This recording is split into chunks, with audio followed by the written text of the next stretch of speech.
All right, here we go. Part 2 of Section 2, Module 1. When we left off, the last thing that I noticed was that there was a whole lot of PFAS acronym. PFAS this, PFAS that. What does that mean, PFAS? So I backed up a minute right here.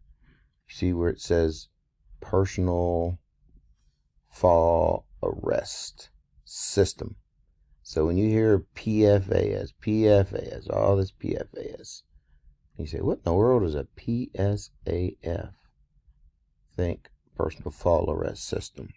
All right, let's skip ahead to where we stopped on that last video. We've gone through here, we've gone through here, we've gone through here, and here, and here, and we stopped right here. PFAS system. What does PFAS mean? Personal Fall Arrest System. All right.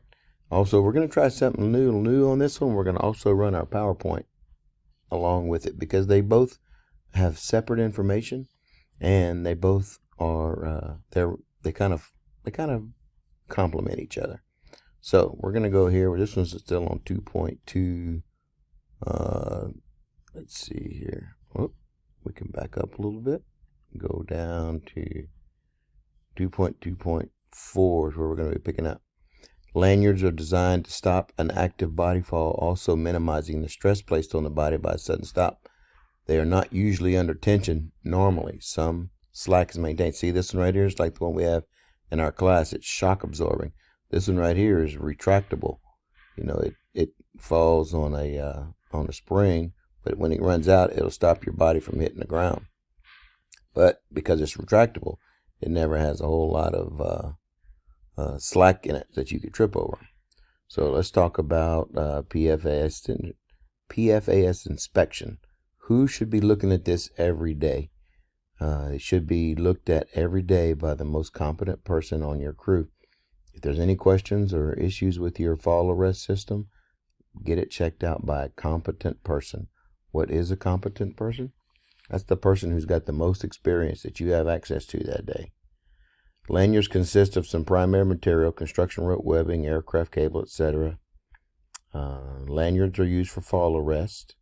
They can be either shock absorbing or self-retracting. I'll be darned, look right here. Pictures. Non-shock absorbing lanyards, such as the one shown in figure 16, are used for positioning and fall restraint. Positioning. A positioning lanyard is going to be one that isn't this way or that way. It's going to be a hard, non-shock absorbing lanyard, and you may just use it like if you want to lean out to paint or to reach a place, but you don't want to worry about falling. Lanyards used for positioning are not considered part of fall arrest. They are fall restraints and will be attached to D-rings on the harness other than the back D-ring. Since fall restraint is all about preventing a fall from happening, lanyards used for positioning should not allow a fall or movement of more than 2 feet. I'll give you a little class demo on that. 2 such lanyards are usually required to permit movement from one place to the other, because you have to unhook one and then you move, and then you hook up the other one and you unhook the one before. The retractable fall arrest lanyard shown in figure 15 is rapidly becoming the preferred because it automatically retracts or feeds, and there's never a great deal of slack that can pose itself a risk to trip and falls. In addition, the potential fall distance is significantly reduced. So instead of falling all the way to the end of this one, this one will be much shorter. Lanyards for fall restraint and arrest must never be field fabricated. What does field fabricated means? It means, in other words, taking a piece of rope that you found on the ground out there somewhere and tying yourself off with it. And they must never be connected together to increase length. So in other words, don't hook together this one and this one. Oh boy, now I got a long one. Padding can be added during fabrication or added in the field to protect against sharp edges, but never tie a knot in a lanyard. Turn the page. Boom. Because knots can severely reduce the load limit. Never wrap a lanyard around a structure and then choke it back on itself unless it's designed to do this. This is a positioning lanyard, and so is this one. You can see there's no spring to them. So these would be tied off to something to keep you from falling. They won't protect you when you fall. That's the difference. These are supposed to keep you from getting even close to falling, whereas the other ones are designed to protect you after you fall. It's important to remember that whenever you're wearing personal fall assist arresting system, 100% tie off is required. In other words, you should never be disconnected. Well, I'm going to just unhook myself and walk over here, and then I'll hook up over there, and then something knocks you off.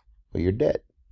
So always, you have to be 100% tied off all the time. That's why a lot of times there'll be two, like this one down here, a Y configured shock absorber. Let's see, this can be challenging when trying to move from one point to the other, but you have to be able to do it. And your systems have to be able to set up not just the ones you're wearing, but what you're tying off to. It has to be configured to accommodate that. The Y configured lanyard right here has a single point of attachment to the D-ring in the back, in the middle of your shoulder blades in the back, that is used to accommodate two lanyards. They're referred to as a double leg or a tie back. Before using a shock absorbing or self-retracting lanyard, the potential,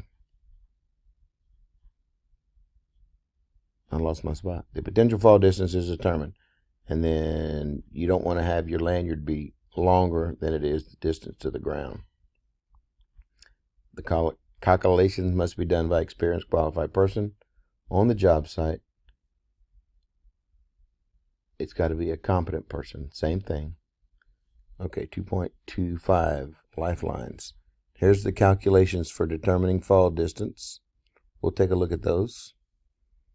Vertical lifelines. Vertical lifelines must have a minimum breaking strength of 5,001 workers connected at a time. We talked about that.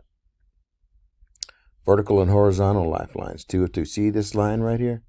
This guy's tied off to this cable. Well, this guy over here is also tied off to it. See how he's pulled tight? He can't fall over the edge. That's what this one does. It prevents him from falling because he's tied off to it, and more than one guy is tied off to it. That's why it has to be this 5,000 pounds. That's a vertical lifeline. Horizontal, up and down, vertical, side to side. Horizontal lifelines are rated for a maximum number of connected workers. Check with the supervisor for connecting to a lifeline that is being used by others. Now we're getting into guardrails. Turn the page. Bonk, bonk. There's some more of that calculations. Turn the page. Safety nets. 2.26. We need to find guardrails. 2.26. Where are you, guardrails?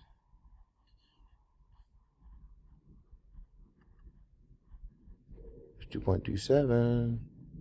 2.26 guardrails.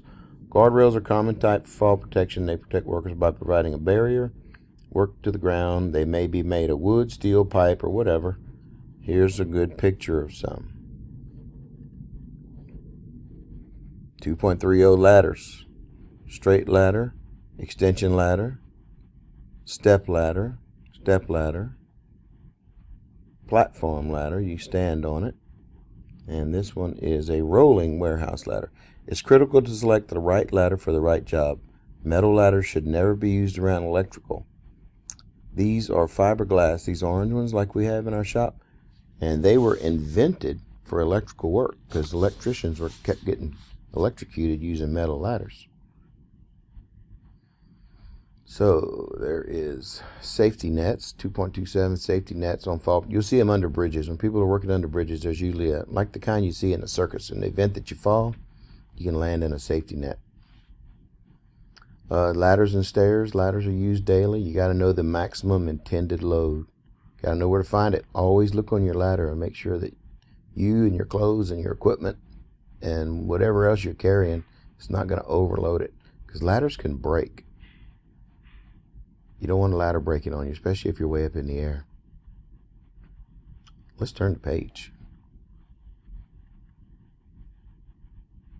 Okay. We saw that vertical lifeline.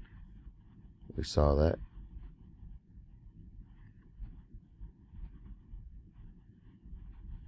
straight ladders. Here's a straight ladder. Straight ladders are they're made of aluminum, wood, and fiberglass.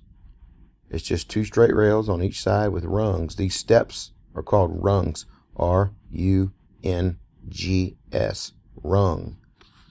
That's what it's called, the thing you step on. So it says, consists of two rails and rungs between the rails. They're not adjustable. An extension ladder is adjustable.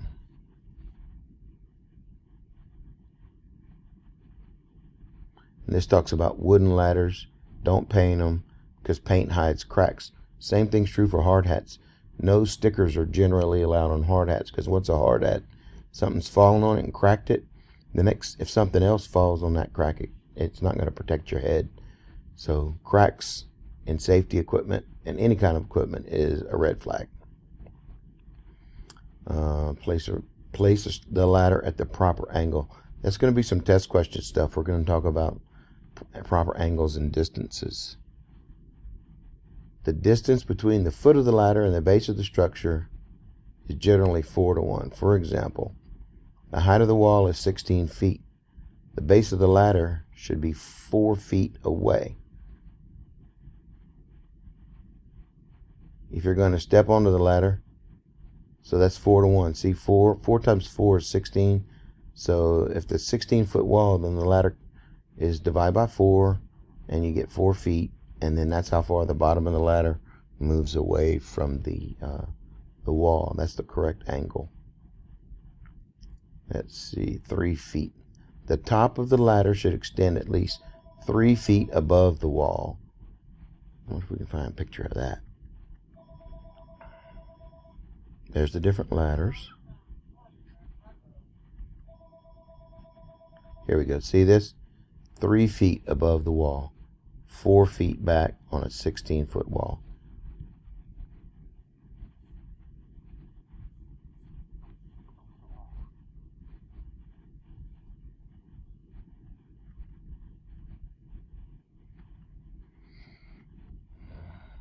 This PowerPoint is available for you as well as this text.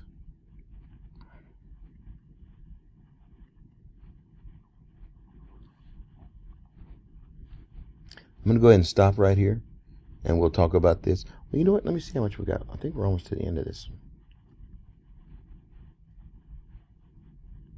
Bottom, these are the ways to secure it. There's a stake. Here's the top secured. There's a hook that goes over it. Then you've got moving up and down the ladder. Aluminum ladder, fiberglass ladder.